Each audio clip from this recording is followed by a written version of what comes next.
My name is Sandy Hirsch, and my life story is still a work in progress. My name was told, and then life was a puzzle, and I'm still putting the pieces. I was 5 years old when Aunt Martha invited us to go to the restaurant for lunch. In this scene, I play my mother, Julia plays Jane, me, and Sandy plays Aunt Martha.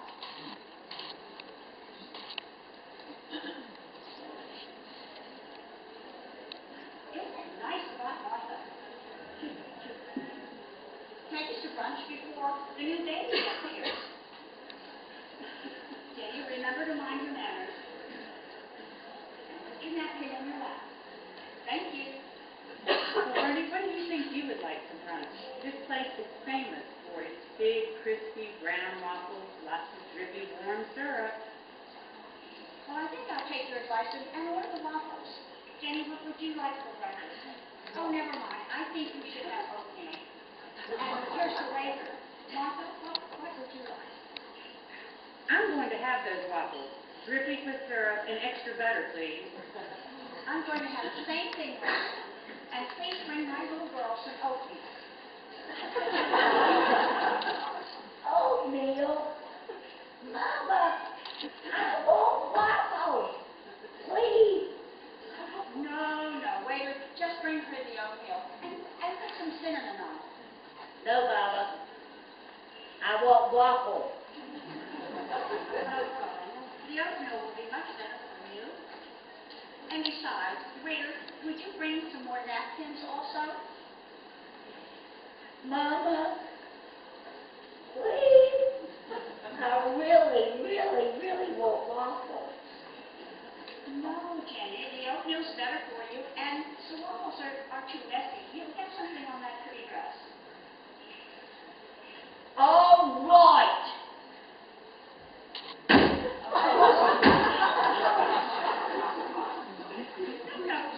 No. Oh, Bernie, let her have the waffles.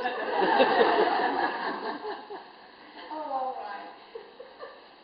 Waiter, bring her the waffles. Oh, please, Obviously, I'm raising a equal rights proponent. And that was my very first successful public protest. This is a story about my most embarrassing moment, or at least one I'm willing to share with you all. In 1978, my husband and I moved to Canton, Ohio. It was work-related, and we knew absolutely no one. We had 2 small children. And in the neighborhood, we did meet a nice couple, Jim and Jocelyn, and they happened to invite us to a party and said, "Come with us. You'll at least meet some nice young couples. They have kids. Maybe you can make arrangements, and your kids will get to know theirs." David and I were so excited. Here's the way you get into a community. So we're getting ready for the party, and Jim and Jocelyn come, and they pick us up, and we're driving over to this party, and very excited. I thought, well, I need to touch up my lipstick because I have to look my best. So I just, I know where my lips are, so I just put on some lipstick. And I was so excited, I got out of the car, and I walked into this gorgeous home, and I started saying, "Hey, and thank you for having us, and we're so glad to be here, and I hope your kids will play with my kids." And all of a sudden, my friend Jocelyn said, "Sandy, come with me to the bathroom." And I'm like, "What?" She said, "Come to the bathroom right now." She said, "Look in the mirror." And I went, oh my God. I had 2 pens that I had bought that day. One was blue for my eyes, and one was red for my lips. And I had messed up big time, and I had big blue lips. No one said a word to me at the party. They didn't know me. They thought maybe she wears blue lips. So I'm in there just scrubbing, and I thought, I got to get this blue stuff off. And I looked, and I got the red one out, and I put on the red one. And I walked back into the party, and I am seeing snicker, laughter. They all knew. So, anyway, long story short, I just hoped that that first impression they had of me was not going to be a lasting impression. And we lived in that town for 3 years, and every now and then I'd hear a little snicker from my friends. She went to a party with blue lips one time. That was my most embarrassing moment. When I was just a little girl, I asked my mother, what will I be? As a young girl and teenager, my favorite movie was The King and I. I'd watch it anytime I could find it on TV. That rough king, that very sweet teacher, and all those charming little children. And then my favorite song of that time was Que Sera, Sera. But in my mind, Que Sera, Sera meant whatever will be good. What did I know? I was naive. I didn't realize that I could face disappointment, some sadness and illness, along with that expected joy and happiness. Recently, being diagnosed with a serious illness, it was like a kick in the gut. It was the most impactful event of my whole life. After treatment and remission, I now consider that a door that opened. Let me start a new journey. The journey is what you make of it.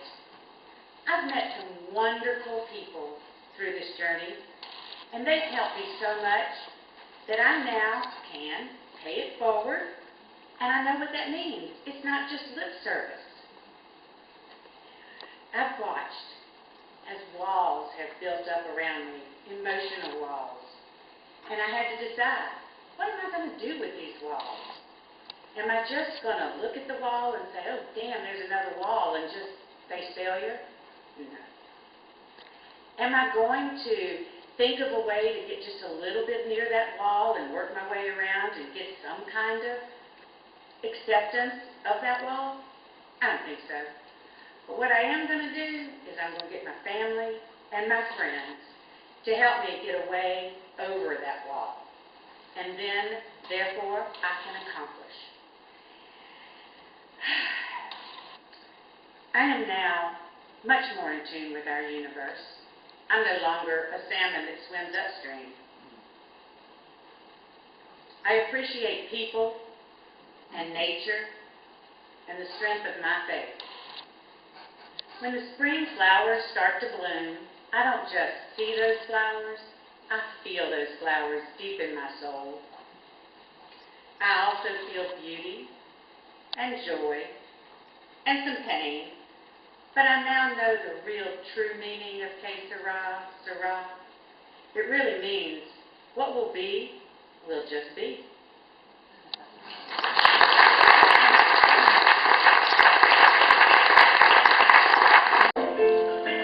You've got to have heart.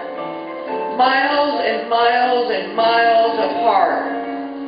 Oh, it's fine to be a genius, of course, but keep that old horse before the cart. First, you've got to have heart.